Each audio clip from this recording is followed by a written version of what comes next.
Lanjutan bab 4.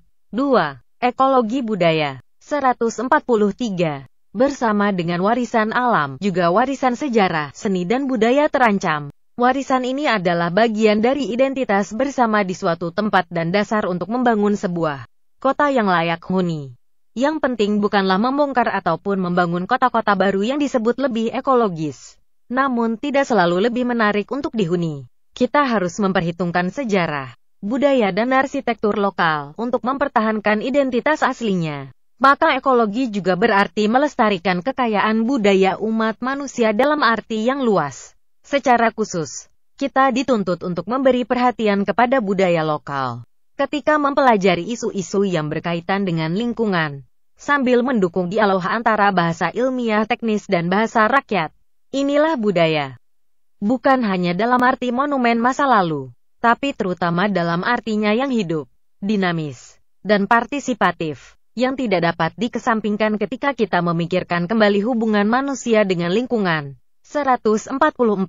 Visi konsumeristik manusia, didorong oleh mekanisme ekonomi global saat ini, cenderung untuk menyeragamkan budaya dan mengurangi keanekaragamannya, yang merupakan harta umat manusia. Oleh karena itu, mengklaim bahwa semua kesulitan dapat diselesaikan melalui peraturan yang seragam atau intervensi teknis, cenderung mengabaikan kompleksitas masalah-masalah lokal yang memerlukan keterlibatan aktif masyarakat setempat.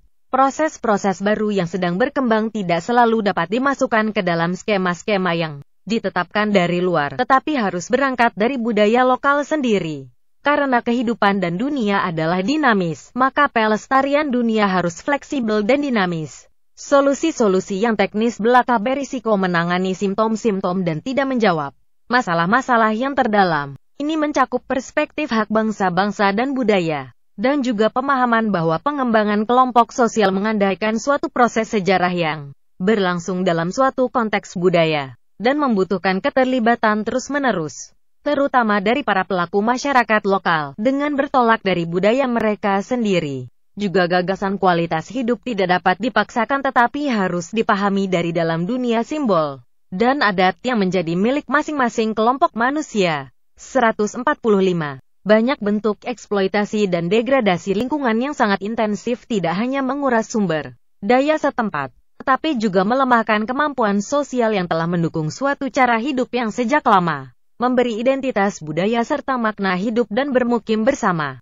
Hilangnya satu budaya dapat sama serius atau lebih serius daripada hilangnya spesies tanaman atau binatang. Pemaksaan gaya hidup yang dominan terkait dengan cara produksi tertentu dapat membawa kerugian sama besar seperti perubahan ekosistem. 146. Dalam arti ini, amat penting memberikan perhatian khusus kepada masyarakat adat dan tradisi budaya mereka. Mereka bukan hanya suatu minoritas di tengah yang lain, tapi mereka harus menjadi mitra dialog utama, terutama ketika dikembangkan proyek-proyek besar yang mempengaruhi wilayah mereka. Memang, bagi kelompok-kelompok ini tanah bukan harta ekonomis, tapi pemberian dari Allah dan dari para leluhurnya yang dimakamkan di situ. Ruang sakral yang mereka butuhkan untuk berinteraksi demi mempertahankan identitas dan nilai-nilai mereka. Ketika mereka tinggal di wilayah mereka, justru merekalah yang melestarikannya dengan paling baik.